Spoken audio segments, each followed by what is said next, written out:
Hello hi നമസ്കാരം.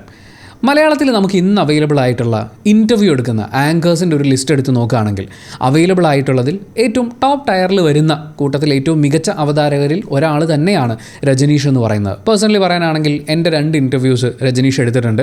ആ ഇൻ്റർവ്യൂകളിൽ ഞാൻ കംഫർട്ടബിൾ ആയിരുന്നു, ഞാൻ ഹാപ്പി ആയിരുന്നു. ഒരു പക്ഷേ ഇന്നിപ്പോൾ 3-4 ഇൻ്റർവ്യൂവേഴ്സ് ഒരു ഇൻ്റർവ്യൂ വേണം എന്ന് പറയുകയാണെങ്കിൽ, അങ്ങനെ എല്ലാവരും എൻ്റെ ഇൻ്റർവ്യൂ എടുക്കാൻ കൊതിച്ച് നടക്കുന്നു എന്നുള്ള അർത്ഥത്തിലല്ല, അപ്പോൾ പോലും 3-4 ആളുകൾ എൻ്റെ ഇൻ്റർവ്യൂ വേണമെന്ന് ഒരേ സമയം പറയുകയാണെങ്കിൽ ഒരു പക്ഷേ ഞാൻ പ്രിഫർ ചെയ്യാൻ സാധ്യതയുള്ള ഏറ്റവും മുൻനിരയിലുള്ള ഓപ്ഷൻ തന്നെയായിരിക്കും രജനീഷിൻ്റെ ഇൻ്റർവ്യൂ. പക്ഷേ നമ്മളിപ്പോൾ സോഷ്യൽ മീഡിയയിലേക്ക് നോക്കുമ്പോൾ കൂടുതലും കാണുന്നത് അദ്ദേഹത്തെ അധിക്ഷേപിച്ചുകൊണ്ട്, ആക്രമിച്ചുകൊണ്ട് ഒരുപാട് പോസ്റ്റുകളും മീമുകളും ട്രോളുകളൊക്കെ കിടന്ന് കറങ്ങുകയാണ്. അതേസമയം അദ്ദേഹത്തെ സപ്പോർട്ട് ചെയ്തുകൊണ്ടുള്ള പോസ്റ്റുകളും വരുന്നുണ്ട്. രജനീഷ് ആസ് ആൻ ഇൻ്റർവ്യൂവർ, അതിനെക്കുറിച്ചാണ് നമ്മൾ ഈ വീഡിയോയിൽ സംസാരിക്കുന്നത്. അയാൾക്ക് നേരെ വരുന്ന ഹെയ്റ്റിൻ്റെ കാരണം എന്തായിരിക്കും എന്നൊക്കെ ഉള്ളതാണ്. അയാളെ വ്യക്തി എന്ന നിലയിൽ പേഴ്സണലി എനിക്ക് ഇങ്ങനെയൊക്കെയാണ് അയാളുടെ സ്വഭാവം, ഇങ്ങനെയാണ് എന്നൊന്നും അറിയില്ല, അങ്ങനെയൊന്നും പറയാനും നമ്മൾ ഉദ്ദേശിക്കുന്നില്ല. ഈ വീഡിയോയിൽ പറയുന്ന ഒരു സ്റ്റേറ്റ്മെൻറ്റും അങ്ങനെ പേഴ്സണലി ഇയാൾ ഇങ്ങനെയാണ് എന്ന് പറഞ്ഞു വെക്കാൻ വേണ്ടിയിട്ടുള്ളതല്ല എന്ന് മനസ്സിലാക്കിക്കൊണ്ട് വീഡിയോ തുടർന്ന് കാണുക. അതിനോടൊപ്പം സോഷ്യൽ മീഡിയയിൽ അയാളെ അധിക്ഷേപിച്ചുകൊണ്ടുള്ള ചില വാക്കുകൾ കൂടി നമ്മൾ ഈ വീഡിയോയിൽ പറയുന്നുണ്ട്. അഥവാ അത്തരം വാക്കുകൾ എന്തെങ്കിലും നിങ്ങളെ ട്രിഗർ ചെയ്യുമെങ്കിൽ തുടർന്നുള്ള വീഡിയോയിലും അത് ശ്രദ്ധിക്കുക. രജനീഷിനെ കുറിച്ച് നമ്മളിപ്പോൾ ഒരു വീഡിയോ ചെയ്യാനുള്ളൊരു കാരണം എന്ന് പറയുന്നത്, ഒരുപാട് ആളുകളായി കുറേ പോസ്റ്റുകൾ അയച്ചു തരുന്നു, കമൻസിൻ്റെ സ്ക്രീൻഷോട്ട്സ് അയച്ചു തരുന്നു, ചില ട്രോളുകളും മീമുകളൊക്കെ അയച്ചു തന്നുകൊണ്ടിരിക്കുകയാണ്. അതിൽ പലതിലൂടെയും കടന്നു പോകുമ്പോൾ അയാൾ അനാവശ്യമായി ആക്രമിക്കപ്പെടുന്നു എന്ന് നമുക്ക് തോന്നിയത് കൊണ്ടാണ്. അതിനെക്കുറിച്ച് വിശദമായി സംസാരിക്കുമ്പോൾ ആക്ച്വലി നമ്മൾ എന്തുകൊണ്ട് രജനീഷ് ആളുകളാൽ ഇഷ്ടപ്പെടുന്നു എന്നുള്ള കാര്യത്തെക്കുറിച്ച് സംസാരിച്ചുകൊണ്ട് തുടങ്ങാമെന്ന് തോന്നുന്നു. ഒരു പേഴ്സണൽ എക്സ്പീരിയൻസ് ലെവൽ വെച്ച് ഞാൻ പറയുകയാണെങ്കിൽ രജനീഷിനെ എന്തുകൊണ്ടായിരിക്കും ആളുകൾ ഇഷ്ടപ്പെടുന്നതെന്ന് ചോദിച്ചാൽ, അയാൾ ഓപ്പോസിറ്റ് വന്നിരിക്കുന്ന ആളെക്കുറിച്ച്, വ്യക്തികളെക്കുറിച്ച്, എന്തിനാണോ ഈ ഇൻ്റർവ്യൂ എടുക്കുന്നത് ആ ഒരു കാര്യത്തെക്കുറിച്ച് കൃത്യമായി പഠിച്ചു വന്ന് മനസ്സിലാക്കി ചോദ്യങ്ങൾ ചോദിക്കുന്ന ഒരാളാണ്. ഞാൻ അയാളുടെ മുന്നിൽ ഇൻ്റർവ്യൂവിന് ചെന്നിരിക്കുമ്പോൾ ഞാൻ ഭയങ്കര ഇമ്പ്രസ്ഡ് ആയിപ്പോയ ഒരു കാര്യം, ഞാൻ ചെയ്തിട്ടുള്ള പല വീഡിയോസും മറന്നു തുടങ്ങുന്നൊരു സമയമാണ്. കാര്യം ഇത്രയും വീഡിയോസിനായി നമ്മൾ ചെയ്യുന്നു, പല വീഡിയോസിലും പല പൊളിറ്റിക്കൽ സ്റ്റേറ്റ്മെൻറ്റ്സും പറഞ്ഞിട്ടുണ്ടാവും. പക്ഷേ രജനീഷിൻ്റെ ഇൻ്റർവ്യൂവിൽ ചെന്നിരിക്കുമ്പോൾ ഓരോന്നും എണ്ണിപ്പെറുക്കി, ആ വീഡിയോയിൽ ഇങ്ങനെ പറഞ്ഞില്ലേ, അങ്ങനെ ആ ഒരു സമയത്ത് ഇങ്ങനെയല്ലേ റിയാക്ട് ചെയ്തത് എന്നൊക്കെയുള്ള ചോദ്യങ്ങൾ ചോദിക്കുമ്പോൾ അയാൾ എൻ്റെ ഇൻ്റർവ്യൂ എടുക്കുന്നതിന് മുമ്പ് എന്നെക്കുറിച്ച് അത്രയും പഠിച്ച് മനസ്സിലാക്കിയിട്ട് അതും വളരെ റെസ്പെക്റ്റ്ഫുള്ളിയാണ് എന്നോട് ചോദ്യങ്ങൾ ചോദിക്കുന്നത്. അപ്പോൾ എനിക്ക് കിട്ടുന്നൊരു കംഫർട്ട് ഫീലിംഗ് ഉണ്ട്. ആൻഡ് ആ ഇൻ്റർവ്യൂവിൽ എനിക്ക് കാര്യങ്ങൾ തുറന്നു പറയാൻ ഫീൽ ചെയ്യുന്ന അങ്ങനത്തെ ഒരു സ്പേസ് അയാൾ ക്രിയേറ്റ് ചെയ്യുന്നുണ്ട്. നമ്മൾ ഈ രജനീഷിനെ കുറിച്ച് ഒരുപാട് ആളുകൾ പുകഴ്ത്തി പറഞ്ഞിട്ടുള്ള കമൻസിലൂടെയൊക്കെ കടന്നു പോകുമ്പോൾ ഏറ്റവും കൂടുതൽ ആളുകൾ പറയുന്ന കാര്യങ്ങൾ ക്രോഡീകരിക്കുമ്പോൾ അതിങ്ങനെയാണ്: വ്യക്തികളെയും വിഷയങ്ങളെയും കുറിച്ച് വ്യക്തമായി പഠിച്ച് ബഹുമാനത്തോടെ ചോദ്യങ്ങൾ ചോദിക്കുന്ന അവതാരകൻ എന്നുള്ളതാണ്. ഞാൻ കണ്ടിട്ടുള്ള വളരെ കുറച്ച് ഇൻ്റർവ്യൂസ് വെച്ചുകൊണ്ട് തന്നെ എനിക്ക് ഈ ഒരു സ്റ്റേറ്റ്മെൻറ്റിനോട് യോജിക്കാനാണ് തോന്നുന്നത്. ഞാൻ ഈ സോഷ്യൽ മീഡിയയിൽ ഈ ഒരു വിഷയം വന്നതിന് ശേഷവും ഇതിനു മുമ്പും ഒക്കെയായി രജനീഷിനെ കുറിച്ചുള്ള കുറിപ്പുകളിലൂടെ കടന്നു പോകുമ്പോൾ അദ്ദേഹത്തിൻ്റെ ആരാധകർ ആയിട്ടുള്ള, അയാളുടെ ഇൻ്റർവ്യൂസ് ഇഷ്ടപ്പെട്ടിട്ടുള്ള, അവിടെ വന്നിരിക്കുന്ന ആളുകളും ഒക്കെ ചേർന്നിട്ടുള്ള ഒരു ആരാധക വൃന്ദത്തെ നമ്മൾ നോക്കുമ്പോൾ സോഷ്യൽ മീഡിയയിൽ നിന്ന് നമുക്ക് മനസ്സിലാവുന്നത് കൂടുതലും സ്ത്രീകളാണ് അദ്ദേഹത്തിൻ്റെ ഫാൻസ് ആയിട്ടുള്ളത്. എന്തുകൊണ്ടായിരിക്കും അങ്ങനെ സംഭവിക്കുന്നുണ്ടാവുക? അദ്ദേഹം ഇൻ്റർവ്യൂസിൽ പോർട്രേ ചെയ്യുന്ന അദ്ദേഹത്തിൻ്റെ ഒരു ക്യാരക്ടർ ഉണ്ട്. അയാളുടെ റിയൽ ലൈഫ് ക്യാരക്ടർ ഇങ്ങനെ ആയിരിക്കും എന്ന് ഞാൻ ഉദ്ദേശിക്കുന്നില്ല. ഇൻ്റർവ്യൂകളിൽ അദ്ദേഹം പോർട്രേ ചെയ്യുന്ന, പ്രത്യേകിച്ച് സ്ത്രീകളുമായിരിക്കുമ്പോഴുള്ള അദ്ദേഹത്തിൻ്റെ ഇൻ്റർവ്യൂസ് നമ്മൾ നോക്കുമ്പോൾ കുറച്ചുകൂടി ഇമോഷണലി വൾണറബിൾ ആയിട്ടുള്ളൊരു ക്യാരക്ടറായിട്ടാണ് അദ്ദേഹത്തെ തന്നെ അവതരിപ്പിക്കുന്നത്. നമ്മുടെ ഒരു so cold masculine male concept ഒക്കെ ഉണ്ട്. ഒന്നിലും താഴാത്ത, തളരാത്ത, സ്ത്രീകളെന്നല്ല ആരാണെങ്കിലും മുന്നിൽ വന്നിരുന്ന സങ്കടങ്ങളൊക്കെ പറയുകയാണെങ്കിലും അതിനോട് അങ്ങനെ അസോസിയേറ്റ് ചെയ്ത് നിൽക്കാതെ ഞാനൊരു ആൽഫ മെയിലാണ് എന്നൊക്കെ പറഞ്ഞ് നിൽക്കുന്ന, നമ്മൾ പല ഇൻ്റർവ്യൂസിലൂടെയും കടന്നു പോകുമ്പോൾ പല അവതാരകരിലും നമുക്ക് ഇതുപോലത്തെ കുറേ ട്രേറ്റ്സ് കാണാൻ പറ്റും. പക്ഷേ നമ്മൾ രജനീഷിലേക്ക് നോക്കുമ്പോൾ അദ്ദേഹം ഓപ്പോസിറ്റ് വന്നിരിക്കുന്ന ആളുടെ മുന്നിൽ അയാൾ പറയുന്നതൊക്കെ വളരെ റെസ്പെക്റ്റ്ഫുള്ളി ലിസൺ ചെയ്തുകൊണ്ട്, അവരുടെ ഒരു ഇമോഷണൽ വേലിയേറ്റമൊക്കെ ഉണ്ടാകും. അവരുടെ ജീവിതത്തിലെ അനുഭവങ്ങളൊക്കെ അല്ലേ പറയുന്നത്. ചിലപ്പോൾ അവർ ആ ഇൻ്റർവ്യൂവിനിടയിൽ ഇരുന്ന് ചിരിക്കും, ചിലപ്പോൾ കരയും, ചിലപ്പോൾ ഒരുപാട് ആഹ്ലാദം പ്രകടിപ്പിക്കും, ചിലപ്പോൾ വല്ലാത്ത അഭിമാനം പ്രകടിപ്പിക്കും. ആ സമയങ്ങളിലെല്ലാം അതിനോട് വളരെ എമ്പതി കാണിച്ചുകൊണ്ട്, അല്ലെങ്കിൽ അത് വളരെയധികം അക്സെപ്റ്റ് ചെയ്തുകൊണ്ട് റെസ്പെക്റ്റ്ഫുള്ളി അയാൾ റെസിപ്രോക്കേറ്റ് ചെയ്യുന്നുണ്ട്, ആ ഇമോഷൻ തിരിച്ചു കൊടുക്കുന്നുണ്ട്. മാത്രമല്ല അയാൾക്കൊരു ഇൻ്റർവ്യൂവിൽ ഓപ്പോസിറ്റ് ഇരിക്കുന്ന ആൾ ജീവിത അനുഭവം പറയുന്ന സമയത്ത് അവർ കരയുമ്പോൾ ഒപ്പം ഇരുന്ന് കരയാൻ ഒരു മടിയുമില്ല. നമ്മുടെ ഒരു സോ കോൾഡ് പുരുഷ സങ്കല്പത്തിൽ അതൊരിക്കലും സാധിക്കില്ല. പക്ഷേ ആണുങ്ങൾ ഇങ്ങനെയൊക്കെ ഉണ്ട്. ഇമോഷണലി ഓപ്പോസിറ്റ് ഇരിക്കുന്ന ആളെ കൺസിഡർ ചെയ്യാനും മനസ്സിലാക്കാനും ആണുങ്ങൾക്ക് പറ്റും. നമ്മൾ ഈ പെൺകുട്ടികളുടെ കാര്യം എടുത്ത് നോക്കുമ്പോഴേ ഒരു പെർട്ടിക്കുലർ ഏജ് വരെയൊക്കെ എല്ലാവർക്കും ഒരു കലിപ്പൻ സങ്കല്പമൊക്കെ ഉണ്ടാവും. ഇതൊരു ജനറലൈസേഷനായിട്ട് എടുക്കണ്ട, എല്ലാവർക്കും ഡിഫറൻസ് ഒക്കെ ഉണ്ടാവും. പക്ഷേ ഒരു പൊതുവായ സങ്കല്പം എന്നുള്ള രീതിയിൽ പറയുകയാണ്, അല്ലെങ്കിൽ ഞാൻ എൻ്റെ ജീവിതാനുഭവത്തിൽ നിന്ന് കേട്ടിട്ടുള്ള കുറച്ച് കാര്യങ്ങൾ വെച്ചിട്ട് പറയുകയാണ്. ഒരു പെർട്ടിക്കുലർ ഏജ് വരെയൊക്കെ ഈ പറയുന്ന ഒരു സോ കോൾഡ് മാസ്കുലിൻ ഇമേജിനെയൊക്കെ ആരാധിക്കാൻ പറ്റുമായിരിക്കും. പക്ഷേ ഒരുപാട് ജീവിതാനുഭവങ്ങളിലൂടെ, ഒരുപാട് സുഹൃത്തുക്കളിലൂടെ, ഒരുപാട് ബന്ധങ്ങളിലൂടെ ഒക്കെ കടന്നു പോയി കഴിയുമ്പോൾ സ്ത്രീകൾക്ക് മാത്രമല്ല പുരുഷന്മാർക്കാണെങ്കിലും ഇമോഷണലി അവൈലബിൾ ആവുന്ന, നമ്മുടെ ഇമോഷൻസിനെ കേൾക്കാനും ഒപ്പം ഇരിക്കാനും പറ്റുന്ന ഒരാളെ നമുക്ക് ആവശ്യമാവുന്ന ഒരു ഘട്ടമുണ്ട്. ആ ഘട്ടത്തിലേക്ക് എത്തുന്ന സ്ത്രീകളെ സംബന്ധിച്ച് അവർക്ക് ഈ so called show off male പരിപാടികളൊന്നും വേണ്ട. മനസ്സിലാക്കുന്ന, കേൾക്കുന്ന, അറിയാൻ ശ്രമിക്കുന്ന, എംപത്തറ്റിക് ആയിട്ടുള്ള ഒരു സുഹൃത്തിനെയാണ് ആവശ്യം. നമ്മളിത് പറയുമ്പോഴേ ചില ആൾക്കാർ വിചാരിക്കും ഈ ലവും സെക്സും, പ്രണയവും സെക്സും ചേർത്തിട്ടുള്ള എന്തോ ഒരു പരിപാടിയാണെന്ന്. അതങ്ങനെയല്ല. കേൾക്കാൻ തയ്യാറാവുന്ന, അവരിങ്ങോട്ട് പറയുന്ന ഇമോഷൻസിനെ അക്സെപ്റ്റ് ചെയ്യാനും അത് തിരിച്ചു കൊടുക്കാനും, അവർ ഒരു ഉത്തരം പറഞ്ഞു തുടങ്ങുമ്പോൾ, ഇപ്പോൾ രജനീഷിൻ്റെ ഇൻ്റർവ്യൂ എടുത്ത് നോക്കിയാൽ, ഇപ്പോൾ സ്ത്രീകളൊക്കെ ആണെങ്കിലും ഒരു ഉത്തരം പറഞ്ഞു തുടങ്ങുമ്പോൾ ആ ഉത്തരത്തിൻ്റെ തുടക്കം മുതൽ അവസാനം വരെ രജനീഷ് ഇരുന്ന് കേൾക്കും. ചില ആൾക്കാർ ഇതിൻ്റെ ഇടയിൽ കൗണ്ടർ അടിക്കാൻ നോക്കും, അല്ലെങ്കിൽ മറ്റെന്തെങ്കിലും വൃത്തിയോട് പറയാൻ നോക്കും. അങ്ങനെ ആ ആൻസറിനെ ബ്രേക്ക് ചെയ്ത് കളയുന്നത് കാണാൻ പറ്റും. ഇപ്പോൾ വെറുതെ ആലോചിച്ച് നോക്കിയേ, നമുക്ക് പറ്റുമോ? ഈവൻ ഞാൻ സംസാരിച്ചുകൊണ്ടിരിക്കുമ്പോൾ അതിനെ ബ്രേക്ക് ചെയ്ത ഒരാൾ കയറുന്നതിനേക്കാൾ ഞാൻ സംസാരിക്കുന്നത് മുഴുവൻ കേട്ടതിന് ശേഷം അയാൾ തിരിച്ച് സംസാരിക്കുകയാണെങ്കിൽ എനിക്കത് കൂടുതൽ സന്തോഷമാണ്. അയാളോട് എനിക്ക് കൂടുതൽ റിലേറ്റ് ചെയ്യാൻ പറ്റും. അപ്പോൾ ഒരു കലിപ്പൻ ഇമേജിലുള്ള പുരുഷനെ സ്നേഹിക്കുന്നിടത്തുനിന്ന് തന്നെ കേൾക്കാൻ വേണ്ടുന്ന ഒരാളെ ആഗ്രഹിക്കുന്ന ഒരു മൊമെൻറ്റിലേക്ക്, ഒരു സുഹൃത്തിനെ ആഗ്രഹിക്കുന്ന ഒരു മൊമെൻറ്റിലേക്ക് എത്തുന്ന ഒരാൾ രജനീഷിൻ്റെ ഇൻ്റർവ്യൂ കാണുന്ന സമയത്ത് അവർ നോക്കുമ്പോൾ ഒരു സ്ത്രീ ഇരുന്ന് സംസാരിക്കുമ്പോൾ അവരുടെ ഇമോഷൻസിനെ മനസ്സിലാക്കുന്നു, അതിനോട് തിരിച്ച് റിയാക്ട് ചെയ്യുന്നു, അവർ പറയുന്നത് മുഴുവൻ കേൾക്കുന്നു. അപ്പോൾ അയാൾ കേൾക്കുന്നത് എന്നെ തന്നെയല്ലേ എന്നുള്ള രീതിയിൽ ഈ സ്ത്രീ പ്രേക്ഷകർക്ക് അദ്ദേഹത്തെ കണക്ട് ചെയ്യാൻ പറ്റും. അത് കൊടുക്കുന്നൊരു ആരാധനയോ ബഹുമാനമോ സ്നേഹമോ ഒക്കെ ഉണ്ട്. അത് അദ്ദേഹത്തിൻ്റെ കമൻറ്റ് ബോക്സുകളിലും അദ്ദേഹത്തെക്കുറിച്ചുള്ള ഫേസ്ബുക്ക് പോസ്റ്റുകളിലൊക്കെ നമുക്ക് കാണാൻ പറ്റും. ഇൻ്റർവ്യൂ ചെയ്യപ്പെടാനായി ഇവരുടെയൊക്കെ മുന്നിലേക്ക് വരുന്ന ആളുകളെ കൂടി പരിഗണിക്കുമ്പോൾ, ഇപ്പോൾ ഒരു മൂവി പ്രൊമോഷൻ്റെ സമയത്തൊക്കെയാണ് മിക്കവാറും സെലിബ്രിറ്റീസ് അവരുടെ ഒരു ഇൻ്റർവ്യൂ ഒക്കെ കൊടുക്കുക. ചില ആൾക്കാരൊക്കെ ഗതികേടിന് വന്നിരിക്കുകയാണെന്നുള്ളത് അവർ ഇൻ്റർവ്യൂവിൽ തന്നെ പറയുന്ന സാഹചര്യങ്ങളും ഉണ്ടായിട്ടുണ്ട്. അപ്പോൾ ഒന്നിലധികം ആളുകളോട് ഒരുപക്ഷെ ഒരു ദിവസം തന്നെ ആവർത്തിച്ചുള്ള ചോദ്യങ്ങൾ കേട്ട്, അതും ചില ചോദ്യങ്ങളെന്നൊക്കെ പറഞ്ഞാൽ മുന്നിൽ വന്നിരിക്കുന്ന ആർട്ടിസ്റ്റിന് പുല്ലുവില കൊടുത്തുകൊണ്ട് അവരുടെ ടാലൻറ്റിനെ ഷോക്കേസ് ചെയ്യാൻ പറ്റുന്ന രീതിയിൽ, അല്ലെങ്കിൽ അവരുടെ ഇത്രയും കാലത്തെ ഒരു ജേണിയെക്കുറിച്ച് സംസാരിക്കുന്നതിന് പകരം അവരെ ഒരുപക്ഷെ അപമാനിക്കാൻ സോഷ്യൽ മീഡിയയ്ക്ക് ഇട്ട് കൊടുക്കുന്നത് പോലെ അവരുടെ മെൻ്റൽ ഹെൽത്തിന് യാതൊരു ഇമ്പോർട്ടൻസും കൊടുക്കാതെ ചില ആളുകളൊക്കെ വളരെ പേഴ്സണലായിട്ടുള്ള ചോദ്യങ്ങൾ ചോദിച്ചുകൊണ്ട് അവരെ അൺകംഫർട്ടബിൾ ആക്കുകയാണ് ചെയ്യുന്നത്. അതുകൊണ്ടാണ് പല ഇൻ്റർവ്യൂസിലും വന്നിരുന്നിട്ട് താരങ്ങൾ അവരുടെ ഇഷ്ടക്കേട് ഇൻ്റർവ്യൂ എടുക്കുന്ന ആളോട് തന്നെ വ്യക്തമാക്കേണ്ടി വരുന്നത്. ഒന്ന് ആലോചിച്ച് നോക്കിയാൽ, നമ്മളൊക്കെ അങ്ങനെ ഒരു സിറ്റുവേഷനിൽ സാരമില്ല, അത് അവരുടെ ജോലിയല്ലേ എന്ന് വെച്ച് വിട്ടുകളയും. പക്ഷേ ഇത് എത്രമാത്രം ഓവർലോഡ് ആയതിനു ശേഷമായിരിക്കും അവരങ്ങനെ റിയാക്ട് ചെയ്യുന്നുണ്ടാവുക. ആ തരത്തിൽ അവരുടെ കഴിവിനെയും അവരുടെ മെൻ്റൽ ഹെൽത്തിനെയും അവരുടെ കംഫർട്ട് സ്പേസിനെയും ഒന്നും റെസ്പെക്റ്റ് ചെയ്യാതെയുള്ള കണ്ടിന്യൂസ് ഇൻ്റർവ്യൂസിന് ശേഷം രജനീഷിനെ പോലെ ഒരാളുടെ ഇൻ്റർവ്യൂവിലേക്ക് വരുന്ന സമയത്ത് ഈ താരങ്ങളൊക്കെ വളരെ കംഫർട്ടബിൾ ആവുന്നത് കാണാം. അവരുടെ അച്ചീവ്മെൻറ്റ്സിനെ അയാൾ അഭിനന്ദിക്കുന്നത് നമുക്ക് കാണാം. അവരുടെ ഓരോ എഫേർട്ടിനെയും, അവർ അഭിനയിച്ചിട്ടുള്ള സിനിമ, ഈവൻ അതിൻ്റെ ട്രെയിലർ ആണെങ്കിലും അതിലുള്ള ഓരോ കാര്യങ്ങളെയും എണ്ണിപ്പെറുക്കി അവരെ അപ്രിഷ്യേറ്റ് ചെയ്തുകൊണ്ടാണ് രജനീഷ് സംസാരിക്കുന്നത്. അത്തരം ചില അപ്രിസിയേഷനാണ് ഈ റിമാ കല്ലിങ്കലിൻ്റെ ഇൻ്റർവ്യൂവുമായി ബന്ധപ്പെട്ട് ഇപ്പോൾ അയാൾക്കെതിരെ ഒരു ഹെയ്റ്റ് ക്യാമ്പയിൻ തന്നെ സ്റ്റാർട്ട് ചെയ്തു എന്ന് നമുക്ക് തോന്നുന്ന രീതിയിലേക്ക് എത്തിച്ചിട്ടുള്ളത്. പക്ഷേ ഈ ഗസ്റ്റായി വന്നിരിക്കുന്ന ആളുകളെ സംബന്ധിച്ച് അവരെക്കുറിച്ച് പഠിച്ച് മനസ്സിലാക്കിയിട്ടുള്ള, അവരെ റെസ്പെക്റ്റ് ചെയ്യുന്ന, അവരുടെ കഴിവുകളെയും അവരുടെ അച്ചീവ്മെൻറ്റ്സിനെയും അപ്രിഷ്യേറ്റ് ചെയ്യുന്ന ഒരാൾ ഓപ്പോസിറ്റ് ഇരുന്ന് സംസാരിക്കുകയാണ്.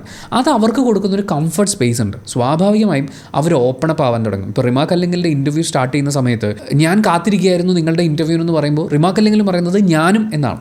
അവരും കാത്തിരിക്കുകയായിരുന്നു രജനീഷിൻ്റെ കുറച്ച് ചോദ്യങ്ങൾ നേരിടണമെന്നുള്ളത്. കാരണം ആ ചോദ്യങ്ങൾ വളരെ റെസ്പെക്റ്റ്ഫുൾ ആയിട്ടുള്ളൊരു സ്ഥലത്തു നിന്നാണ് വരുന്നത്. ഉത്തരങ്ങൾക്ക് അതേ റെസ്പെക്റ്റ് അയാൾ കൊടുക്കുകയും ചെയ്യും. അപ്പോൾ അവിടെ പോയിരുന്ന് സംസാരിക്കുക എന്ന് പറയും. നമ്മളെല്ലാവരും എന്തിനാണ് സംസാരിക്കുന്നത്? നമ്മളെ ആളുകൾ കേൾക്കാൻ വേണ്ടിയിട്ടല്ലേ. രജനീഷിൻ്റെ മറ്റൊരു പോസിറ്റീവ് ഘടകം, ഇമോഷണലി അയാൾ അവെയർ ആയിരിക്കുന്നു എന്നുള്ളത് പോലെ, തൻ്റെ ഇമോഷണലി വൾണറബിൾ ആയിട്ടുള്ളൊരു ക്യാരക്ടറിനെ പോർട്രേ ചെയ്യുന്നത് പോലെ അയാൾ പൊളിറ്റിക്കലിയും അവെയർ ആണ് എന്നുള്ളതാണ്. ഞാൻ പേഴ്സണലി സംസാരിക്കുമ്പോഴും എനിക്ക് ഭയങ്കര ഒരു സന്തോഷം തോന്നിയത് നമ്മൾ എന്തെങ്കിലും ഒരു കാര്യം പറയുമ്പോൾ അത് കേട്ട് മനസ്സിലാക്കിയിട്ടുള്ള ഒരാളാണല്ലോ എന്നുള്ളതാണ്. അത് അയാൾ ഇൻ്റർവ്യൂ എടുക്കുന്ന ഓരോ ആൾക്കാരുടെ അടുത്തും സംസാരിക്കുമ്പോൾ നമുക്കത് ഫീൽ ചെയ്യാൻ പറ്റും. അങ്ങനെ ഇൻ്റർവ്യൂ കണ്ടിരിക്കുന്ന ആളുകളും ഇൻ്റർവ്യൂവിൽ പങ്കെടുക്കുന്ന ആളുകളും ഒക്കെ കംഫർട്ടബിൾ ആവുന്ന ഒരു സ്പേസ് ഒരുക്കുന്ന രജനീഷ് ഇപ്പോൾ സോഷ്യൽ മീഡിയയിൽ ഇത്രയും ഹെയ്റ്റ് വാങ്ങിക്കൂട്ടുന്നതിൻ്റെ ഒരു കാരണം എന്താണ് എന്ന് നമ്മൾ ആലോചിച്ച് നോക്കുമ്പോൾ, ഫസ്റ്റ് ഓഫ് ഓൾ നമ്മൾ മനസ്സിലാക്കേണ്ടത് ഈ സീറോ ഹേറ്റേഴ്സ് ഇല്ലാത്ത എന്ന് പറയുന്ന ഒരു ടാഗ് ഉണ്ടല്ലോ, അത് ആക്ച്വലി ഒരു മിത്താണ്. വിനീത് ശ്രീനിവാസൻ ഒരിക്കൽ പറഞ്ഞിട്ടുണ്ട്, ഹേറ്റേഴ്സ് ഇല്ലാത്ത നടൻ എന്നൊരാൾ കമൻറ്റ് ചെയ്തതിൻ്റെ താഴെ മുഴുവൻ എനിക്ക് അയാളെ ഇഷ്ടമല്ല എന്ന് പറഞ്ഞ കമൻറ്റുകൾ വരികയായിരുന്നു എന്ന്. ഇപ്പോൾ രജനീഷിൻ്റെ കാര്യം എടുത്ത് നോക്കുകയാണെങ്കിൽ സോഷ്യൽ മീഡിയയിൽ ഇപ്പോൾ രജനീഷിനെ ആക്രമിക്കാൻ ഉപയോഗിക്കുന്ന വാക്കുകൾ ഗുൽമോഹർ, ഞരമ്പൻ, പാവാട, പഞ്ചാരേടി, ഫേക്ക് നന്മമരം, എളിമേഷ് കുമാർ, ഒലിപ്പീരൻ, അതിവിനയൻ, ക്രിഞ്ചൻ തുടങ്ങിയിട്ടുള്ള പേരുകളുമായിട്ടാണ് ഇയാളെ ആക്രമിക്കാനെത്തുന്നത്. ഇതിൽ പല പേരുകളുടെയും ഒരു പ്രത്യേകത എന്താണെന്ന് വെച്ചാൽ, നിങ്ങൾ ഇൻ്റർവ്യൂ എടുക്കുന്ന എല്ലാവർക്കും കൊടുക്കുന്ന പേരല്ല. ഇപ്പോൾ ഗുൽമോഹർ, പാവാട, പഞ്ചാരേടി, ഒലിപ്പീരൻ ഈ പേരുകളൊക്കെ വരുന്നത് നിങ്ങൾ സ്ത്രീകളോട് എങ്ങനെ പെരുമാറുന്നു എന്നുള്ളതനുസരിച്ചിട്ടാണ്. അപ്പോൾ സ്വാഭാവികമായും സോഷ്യൽ മീഡിയയിൽ രജനീഷിന് നേരെ നടക്കുന്ന ഹെയ്റ്റിന് പിന്നിലെ ഒരു കാരണം അയാൾ സ്ത്രീകളോട് സംസാരിക്കുന്ന രീതിയോ അതല്ലെങ്കിൽ സോഷ്യൽ മീഡിയയിൽ അയാൾക്ക് കിട്ടുന്ന സ്ത്രീകളുടെ ഇടയിലെ സ്വീകാര്യതയിൽ നിന്നുള്ള അസൂയയുമാകാം. ഈ അസൂയ എന്നുള്ള വാക്ക് നമ്മൾ ഇതിൻ്റെ കൂടെ ചേർത്ത് വെക്കുന്നതിൻ്റെ ഒരു കാരണം കുറച്ച് കഴിയുമ്പോൾ നമ്മൾ വിശദമായിട്ട് പറയാം. രജനീഷിനെ സംബന്ധിച്ച് അദ്ദേഹത്തിൻ്റെതായിട്ടുള്ളൊരു സ്ഥിരം പാറ്റേൺ ഉണ്ട്. നമ്മളിപ്പോൾ സോഷ്യൽ മീഡിയയിലെ ഇൻ്റർവ്യൂവേഴ്സിനെ എടുത്ത് നോക്കുകയാണെങ്കിൽ എല്ലാവർക്കും ഒരു പെർട്ടിക്കുലർ പാറ്റേൺ ഉണ്ട്. ആ രീതിയിൽ തന്നെയാണ് അവർ തുടർന്ന് പോകുക. അല്ലാതെ ഒരു ഇൻ്റർവ്യൂ ഇങ്ങനെ, മറ്റൊരു ഇൻ്റർവ്യൂ അങ്ങനെ, അല്ലെങ്കിൽ ഇങ്ങനെ പാറ്റേൺ മാറ്റി പിടിക്കുക, അങ്ങനെയൊന്നുമില്ല. രജനീഷിനൊരു കൃത്യമായിട്ടുള്ള സ്റ്റൈലുണ്ട്. അപ്പോൾ അതിനോട് യോജിക്കാത്ത ഒരാൾ എന്നുള്ള നിലയ്ക്ക് നമുക്ക് വേണമെങ്കിൽ അത് കാണാതിരിക്കാം. ഇനി അതല്ല, ആ പാറ്റേണിൽ തിരുത്തലുകൾ വേണം എന്നുണ്ടെങ്കിൽ നമുക്കൊരു പരസ്പര ബഹുമാനം കാണിച്ചുകൊണ്ട് തന്നെ വിമർശനങ്ങൾ അറിയിക്കാം. നമ്മുടെ നാട്ടിൽ ആരും വിമർശനങ്ങൾക്ക് അതീതരൊന്നുമല്ല, വിമർശനമുള്ളത് അതുപോലെ അറിയിക്കാം. പക്ഷേ ഇവിടെ നമ്മൾ കാണുന്നത് അയാൾക്ക് പേരുകൾ ചാർത്തി കൊടുത്ത് അയാളെ അപമാനിക്കാൻ ശ്രമിക്കുകയാണ്. അയാളുടെ ക്യാരക്ടറിനെ മോശമായി ചിത്രീകരിക്കുകയാണ് ഇവിടെ ചെയ്യുന്നത്. ഓഫ് കോഴ്സ് നമുക്ക് എല്ലാവർക്കും അറിയാവുന്നതുപോലെ ഈ പോപ്പുലാരിറ്റിയുടെ കൂടെ വരുന്ന വളരെ പ്രധാനപ്പെട്ട ഒരു കാര്യമാണ് നമുക്കെതിരെയുള്ള ഹെയ്റ്റ് എന്ന് പറയുന്നത്. ചില കാര്യങ്ങൾക്ക് എന്തുകൊണ്ടാണ് ഹെയ്റ്റ് വരുന്നതെന്ന് നമുക്ക് ആലോചിച്ചാൽ പോലും കിട്ടിയെന്ന് വരില്ല. അതുപോലെ തന്നെ ഈ ഓവർനൈറ്റ് സെൻസേഷൻസ് ഉണ്ടാവുന്ന, അല്ലെങ്കിൽ പെട്ടെന്ന് സക്സസ് ആവുന്ന ആളുകളെ കാണുമ്പോൾ, അല്ലെങ്കിൽ പെട്ടെന്ന് പോപ്പുലർ ആവുന്ന ആളുകളെ കാണുമ്പോൾ സ്വാഭാവികമായും അവരെ അതിഭീകരമായി ഹെയ്റ്റ് ചെയ്യുന്ന വേറൊരു വിഭാഗം ഉണ്ടാവും. നമ്മളത് ഈ പ്രിയ വാര്യറുടെയൊക്കെ കേസിൽ കണ്ടിട്ടുള്ളതാണ്. അവർ കണ്ണടച്ച് കാണിച്ചു, അതൊരു ഓവർനൈറ്റ് സെൻസേഷനായി മാറി, അവരെ തേടി വലിയ അവസരങ്ങൾ വന്നു, അവരതുകൊണ്ട് സക്സസ്ഫുൾ ആയിട്ടുള്ളൊരു കരിയർ ബിൽഡ് ചെയ്തെടുത്തു. പക്ഷേ പ്രിയ വാര്യർക്കെതിരെ നടക്കുന്ന ഹെയ്റ്റിന് കാരണം എന്താണ്? അവർ സക്സസ് ആയി, പോപ്പുലറായി എന്നുള്ളതാണ് അവരോട് പലർക്കും ഹെയ്റ്റ് ഉണ്ടാവാനുള്ളൊരു കാരണം. നമ്മളിവിടെ രജനീഷിൻ്റെ കാര്യം നോക്കുമ്പോഴും സ്ത്രീകളുടെ ഒരു വലിയ ഫാൻ ബേസ് അയാൾക്കുണ്ട്. അയാളുടെ ഇൻ്റർവ്യൂസിലെല്ലാം അയാളെ അപ്രിഷിയേറ്റ് ചെയ്യുന്ന പല ഘടകങ്ങളുമുണ്ട്. നമ്മുടെ ആളുകൾക്ക് ഈ സക്സസ്ഫുൾ ആവുന്ന, പോപ്പുലർ ആവുന്ന ആളുകളെയൊക്കെ കാണുമ്പോൾ ഇവർ കഷ്ടപ്പെടാതെ വന്നതാണല്ലോ എന്ന് പറയുന്ന പോലത്തെ ഒരു ചിന്തയാണ്. അതായത് കഷ്ടപ്പാട് ഇവർക്ക് കാണിച്ചു കൊടുക്കണം. ഇപ്പോൾ രജനീഷ് അദ്ദേഹത്തിൻ്റെ ജീവിതത്തിലുടനീളം ഇത്രയും പോപ്പുലർ ആയിട്ടുള്ള ഒരു ആങ്കർ എന്നുള്ള നിലയിലേക്ക് വളരാൻ ഒരു വലിയ യാത്ര നടത്തിയിട്ടുണ്ടാകും. പക്ഷേ അത് ഈ കമൻ്റ് ഇടുന്ന ആളുകൾ കാണുന്നില്ലല്ലോ. അവർക്ക് നിങ്ങൾ കാണിച്ചു കൊടുക്കണം. നിങ്ങളുടെ ഓരോ കഷ്ടപ്പാട് നിങ്ങൾ പറഞ്ഞ് മനസ്സിലാക്കി കൊടുത്താൽ ഒരുപാട് കഷ്ടപ്പെട്ടിട്ടൊക്കെയാണ് ഈ നിലയിലെത്തിയത് എന്ന് പറയും. അതല്ലാത്തടത്തോളം നിങ്ങൾക്ക് നേരെ വരാൻ പോകുന്നത് ഹെയ്റ്റാണ്. ഈ സോഷ്യൽ മീഡിയ വന്നു എന്നും ആളുകൾക്ക് പോപ്പുലർ ആവാനും സക്സസ്ഫുൾ ആവാനും വളരെ കുറച്ച് കാലം മാത്രം മതിയെന്നൊക്കെയുള്ള ആ തിരിച്ചറിവിലേക്ക്, ലോകം വളരെ ഫാസ്റ്റായി മൂവ് ചെയ്യുന്നു എന്നുള്ള തിരിച്ചറിവിലേക്ക് എത്താത്ത ആളുകളാണ് അവർ. നമ്മൾ നേരത്തെ അദ്ദേഹത്തിൻ്റെ ഇൻ്റർവ്യൂസിലെ പോസിറ്റീവ്സ് പറഞ്ഞതുപോലെ ഇൻ്റർവ്യൂവിൽ വന്നിരിക്കുന്ന ആളുകൾ അവർ ഫിസിക്കലിയോ മെൻ്റലിയോ അൺകംഫർട്ടബിൾ ആവാത്തടത്തോളം, അല്ലെങ്കിൽ ഞാൻ അദ്ദേഹത്തിൻ്റെ ഇൻ്റർവ്യൂവിന് ശേഷം വളരെ അൺകംഫർട്ടബിൾ ആയിപ്പോയി, എന്നോട് ചോദിക്കാൻ പാടില്ലാത്ത ചോദ്യങ്ങൾ ചോദിച്ചു, അല്ലെങ്കിൽ അയാൾക്കൊരു ഗസ്റ്റിനെ ഹാൻഡിൽ ചെയ്യാൻ അറിയില്ല എന്നുള്ള വിമർശനങ്ങൾ ഉന്നയിക്കാത്തടത്തോളം അയാളുടെ ഇൻ്റർവ്യൂ പാറ്റേണിനോട്, അയാൾ എന്നും തുടർന്ന് വരുന്ന ആ ഇൻ്റർവ്യൂ പാറ്റേണിനോട് നിങ്ങൾക്ക് വിയോജിപ്പുണ്ടെങ്കിൽ ഏറ്റവും നല്ല വാക്കുകൾ ഉപയോഗിച്ചുകൊണ്ട് വിമർശനമൊന്നും പറയാതിരിക്കേണ്ട ഒരു കാര്യമില്ല. നിങ്ങളുടെ ക്വസ്റ്റ്യൻസ് ശരിയാവുന്നില്ല, കൂടുതൽ മെച്ചപ്പെടുത്തു, ഇതൊക്കെ നമുക്ക് പറയാം. പക്ഷെ അപ്പോൾ പോലും അതൊരു റെസ്പെക്ട്ഫുൾ ആയിട്ടുള്ള രീതിയിലാണ് അവതരിപ്പിക്കേണ്ടത്. അടിസ്ഥാനപരമായി നമ്മളൊരാളെ വിമർശിക്കുന്നത് അയാൾ തിരുത്തി വരാൻ വേണ്ടിയിട്ടാണ്. അത് സ്വീകരിക്കണോ വേണ്ടയോ, ആ വിമർശനം സ്വീകരിക്കണോ വേണ്ടയോ എന്നുള്ളത് അയാളുടെ ഓപ്ഷനാണ്. എന്നിരുന്നാൽ തന്നെയും നമ്മൾ വിമർശിക്കുന്നത് അയാൾ തിരുത്തി മുന്നോട്ട് വരുന്നത് കാണാൻ വേണ്ടിയിട്ടാണ്. ആത്മാർത്ഥമായി നമുക്ക് അങ്ങനെ ഒരു ആഗ്രഹം ഉണ്ടെങ്കിൽ നമ്മളത് അവതരിപ്പിക്കേണ്ടത് ഏറ്റവും മാന്യമായ ഭാഷയിലാണ്. പക്ഷേ നമ്മൾ സോഷ്യൽ മീഡിയയിലേക്ക് നോക്കുമ്പോൾ അദ്ദേഹത്തിനെ വിമർശിച്ചുകൊണ്ട് വരുന്ന പല കമൻറ്റുകളും എടുത്ത് നോക്കിയാൽ, ആക്ച്വലി വിമർശനം എന്നുള്ള വാക്ക് തന്നെ നമുക്കിവിടെ ഉപയോഗിക്കാൻ പറ്റില്ല. ഇതുവരെ അയാൾ ചെയ്തതായി തെളിയിക്കപ്പെട്ടിട്ടില്ലാത്ത, ഒരു ആരോപണം പോലും വന്നിട്ടില്ലാത്ത കാര്യങ്ങൾ അയാൾക്ക് നേരെ ആരോപിച്ചുകൊണ്ട് അയാളെ വ്യക്തിഹത്യ ചെയ്യുന്ന നിലയിലുള്ള കമൻറ്റുകളാണ് നമുക്ക് കാണാൻ പറ്റുക. നമ്മൾ പലപ്പോഴും പറയാറുള്ള അതേ കാര്യം ഇവിടെയും ആവർത്തിക്കുകയാണ്. വിയോജിപ്പെന്ന് പറയുന്നത് വിദ്വേഷമല്ല. നമുക്ക് സോഷ്യൽ മീഡിയയിൽ കാണാൻ പറ്റുന്നത് വിയോജിപ്പല്ല, വിദ്വേഷം മാത്രമാണ്. ഒരു കമൻറ്റ് ഇങ്ങനെയാണ്: അധികം വൈകാതെ ഇവൻ്റെ പേരിൽ ഏതെങ്കിലും പെണ്ണ് പീഡന പരാതി കൊടുക്കുന്നത് കാണാം. കൊടുത്തിട്ടുണ്ടോ? ഇല്ല. നിയമപരമായി അങ്ങനെ ഒരു സംഭവമേ നടന്നിട്ടില്ല. അങ്ങനെ എന്തെങ്കിലും ഒരു സൂചന പോലും ഒരു ഭാഗത്തുനിന്നും കിട്ടിയിട്ടില്ല. ഇനി അങ്ങനെ എന്തെങ്കിലും ഉണ്ടെങ്കിൽ അതൊരു കേസാവട്ടെ, നിയമപരമായി നേരിടട്ടെ, അതിനൊക്കെ ശേഷമല്ലേ നമ്മൾ അതിനെക്കുറിച്ച് സംസാരിക്കുക. പക്ഷേ ഇവർ ഓൾറെഡി വിധി എഴുതി കഴിഞ്ഞു, ഇയാൾക്കെതിരെ ഒരു സ്ത്രീപീഡന പരാതി വരും എന്നുള്ളത്. അവിടെയാണ് നമ്മൾ ഇദ്ദേഹത്തെ സോഷ്യൽ മീഡിയയിൽ വിളിക്കുന്ന ഗുൽമോഹർ എന്നൊക്കെ പറയുന്ന പേരുകളും ചേർത്ത് വെക്കേണ്ടത്. ഇവൻ്റെ ഓഞ്ഞ ഒലിപ്പീര്, പിന്നെ കള്ള വിനയം, ഓവർ വിനയം കാണിക്കുന്നവന്മാരെല്ലാം ഫ്രോഡാണ്. വിനയം കാണിച്ചാൽ അയാൾ ഫ്രോഡാണ് എന്ന് എഴുതി തള്ളിയിരിക്കുകയാണ്. അവിടെയും നമ്മൾ കാണിക്കുന്ന വിനയത്തിന് ഇവരൊരു സ്കെയിൽ വെച്ചിട്ടുണ്ട്. ആ സ്കെയിൽ വെച്ച് അളക്കും. അതിൽ പ്രോപ്പറായിട്ട് നിന്നിട്ടില്ലെങ്കിൽ നിങ്ങളെ എന്തും പറയാനുള്ള അവകാശം അവരങ്ങ് എടുക്കുകയാണ്. നരവീണവൻ എന്ന് പറയുന്ന ഒരു പ്രൊഫൈലിൽ നിന്ന് വന്നിട്ടുള്ള കമൻറ്റാണ്. അതിന് റിമയെ ആര് മൈൻഡ് ചെയ്യുന്നു? ഇവൻ്റെ അമിത വിനയം ഒലിപ്പിക്കലും അല്ലേ പ്രശ്നം? ഇവൻ ഫ്രോഡാണെന്ന് ഇവൻ്റെ സംസാരവും പെരുമാറ്റവും കണ്ടാൽ അറിയാം. അത്രയേ പറയുന്നുള്ളൂ. റിമോ ഒക്കെ എങ്ങോട്ടെങ്കിലും പോട്ടെ. അതായത് ഇൻ്റർവ്യൂ എന്ന് പറയുന്നതോ ഇൻ്റർവ്യൂവിൽ വന്നിരിക്കുന്ന ആൾ കംഫർട്ടബിൾ ആണോ എന്നുള്ള ഒന്നുമല്ല. ഇവൻ ഈ ചോദിക്കുന്ന ചോദ്യങ്ങൾ, ഇവൻ്റെ ഈ ഒലിപ്പീര്, ഇതൊന്നും ശരിയല്ല. ഇങ്ങേരെ ഏതെങ്കിലും പെണ്ണ് കേസിൽ പെടുമെന്ന് തോന്നിയിട്ടുണ്ട്. ഇനി അതുകൂടിയേ കാണാനുള്ളൂ, ഓവർ ഷുഗർ കോട്ടിങ്. ഇതിലൊക്കെ ഇവർ പറയുന്ന ഒരു കാര്യം പെണ്ണ് കേസ് വരും എന്നുള്ളതാണ്. അതായത് ഒരു സ്ത്രീ ഇവനെതിരെ പരാതി കൊടുക്കും, ഇയാൾക്കെതിരെ ഉടനെ ഒരു മീറ്റു ആരോപണം വരും. പിന്നെ സോഷ്യൽ മീഡിയയിലെ പദപ്രയോഗം ഇങ്ങനെയാണ്, ഇത് കളി കിട്ടാൻ വേണ്ടിയിട്ടുള്ള പരിപാടിയാണ് ഈ പറയുന്ന വിനയം കാണിക്കലും അതുപോലെ ഇരുന്ന് കേൾക്കുന്നതും ഒക്കെ. അവിടെ നമ്മൾ നേരത്തെ പറഞ്ഞ ഗുൽമോഹർ വരുന്നുണ്ട്, പാവാട വരുന്നുണ്ട്, ഇങ്ങനെയൊക്കെയുള്ള കുറേ ടേംസും ഇതിനോട് അസോസിയേറ്റ് ചെയ്തിട്ടാണ് വരുന്നത്. ഇത് എവിടെ നിന്നാണ് വരുന്നതെന്ന് ചോദിച്ചു കഴിഞ്ഞാൽ അൾട്ടിമേറ്റ്ലി അസൂയയിൽ നിന്നാണ്. ഈ അസൂയ എന്ന് പറയുമ്പോൾ അത് അദ്ദേഹത്തെ വിമർശിക്കുന്ന, മാന്യമായി വിമർശിക്കുന്ന ആളുകളെ നമ്മൾ ഇതിനകത്ത് കൂട്ടിയിട്ടേ ഇല്ല. അലിഗേഷൻസ് ഉണ്ടാവുമെന്ന് അലിഗേഷൻസ് പറഞ്ഞു വരുത്തുന്ന ഇത്തരം ദുഷിച്ച കമൻറ്റുകളെ കുറിച്ചാണ് നമ്മൾ സംസാരിക്കുന്നത്. അദ്ദേഹത്തിനൊരു വളരെ ശക്തമായ സ്ത്രീകളുടെ ഫാൻ ബേസ് ഉണ്ട്. അദ്ദേഹത്തെക്കുറിച്ച് സോഷ്യൽ മീഡിയയിൽ വരുന്ന പോസ്റ്റുകളും ഇൻ്റർവ്യൂസിൻ്റെ താഴെ വരുന്ന കമൻസും ഒക്കെ കാണുമ്പോൾ ആ സപ്പോർട്ട് കൂടി മനസ്സിലാക്കാവുന്നതേ ഉള്ളൂ. നമ്മൾ പലപ്പോഴും ഈ സോഷ്യൽ മീഡിയയിൽ എടുത്ത് നോക്കുകയാണെങ്കിൽ സ്ത്രീകളുടെ പക്ഷം ചേർന്ന് സംസാരിക്കുന്ന, അല്ലെങ്കിൽ സ്ത്രീകളെ കൺസിഡറേറ്റീവായി സംസാരിക്കുന്ന, സ്ത്രീപക്ഷ നിലപാടുകളെ സപ്പോർട്ട് ചെയ്യുന്ന ആളുകൾ ഉണ്ടാവുമ്പോൾ അവരെ എല്ലാവരെയും അടിച്ചിരുത്താൻ വേണ്ടി ഇവർ കണ്ടെത്തുന്ന വാക്കുകൾ, പ്രയോഗങ്ങളാണ് പാവാട, ഗുൽമോഹർ. പിന്നെ ഇതൊക്കെ സെക്സ് കിട്ടാൻ വേണ്ടിയിട്ടുള്ളതാണ്. നാളെ നിങ്ങളെ സെക്ഷലി ഇവർ ഉപയോഗിച്ചിരിക്കും. ഇത് ആക്ച്വലി സ്ത്രീകൾക്കൊരു വാണിംഗ് കൊടുക്കാനുള്ള ശ്രമവും കൂടിയാണ്. ഇവരൊക്കെ ഈ വിനയം കാണിക്കുന്നത്, നിങ്ങൾ പറയുന്നതൊക്കെ കേട്ടിരിക്കുന്നത് എന്തിനാണെന്നറിയോ, ഇവർ നാളെ നിങ്ങളെ ഉപയോഗിക്കാൻ വേണ്ടിയിട്ടാണ്. അതുകൊണ്ട് നിങ്ങൾ അതിലേക്കൊന്നും പോകരുത്. മാത്രമല്ല സ്ത്രീകളും സെക്സുമാണ് ഇവരിതിനകത്ത് ഏറ്റവും ആദ്യം വലിച്ചിടുന്നൊരു കാര്യം എന്ന് പറയുന്നത്. ഒന്ന് ആലോചിച്ച് നോക്കിയേ, സ്ത്രീകളെ അസോസിയേറ്റ് ചെയ്യുന്നത് സെക്സുമായിട്ട് മാത്രമാണ്. നമ്മളിപ്പോൾ പേഴ്സണൽ എക്സ്പീരിയൻസ് വെച്ച് പറയാനാണെങ്കിൽ, ഞാനും സ്ത്രീപക്ഷ നിലപാടുകളെക്കുറിച്ച് സംസാരിക്കുന്ന സമയത്ത്, ഫെമിനിസത്തിനെ കുറിച്ച് സംസാരിക്കുന്ന സമയത്ത് സോഷ്യൽ മീഡിയയിലെ കമൻറ്റ് ബോക്സുകളിലൊക്കെയും കണ്ടിട്ടുള്ള പദപ്രയോഗങ്ങളാണ് ഇതൊക്കെ. അതിപ്പോഴും അതിശക്തമായി തന്നെ തുടരുന്നുണ്ട്. ഞാൻ എന്തുകൊണ്ടാണ് എൻ്റെ നിലപാടുകളിൽ ഇങ്ങനൊരു മാറ്റം വരുന്നതെന്ന് ചോദിച്ചാൽ, ഞാൻ കണ്ടിട്ടുള്ള സ്ത്രീകൾ, സുഹൃത്തുക്കളായിട്ടുള്ള നിരവധി സ്ത്രീകളുണ്ട്. എൻ്റെ അമ്മയും അനിയത്തിമാരും തന്നെയുണ്ട്. ബന്ധത്തിലും സ്വന്തത്തിലും കൂട്ടുകാരുമായി എത്രയോ ആളുകളെ നമ്മൾ അടുത്തറിഞ്ഞിരിക്കുന്നു.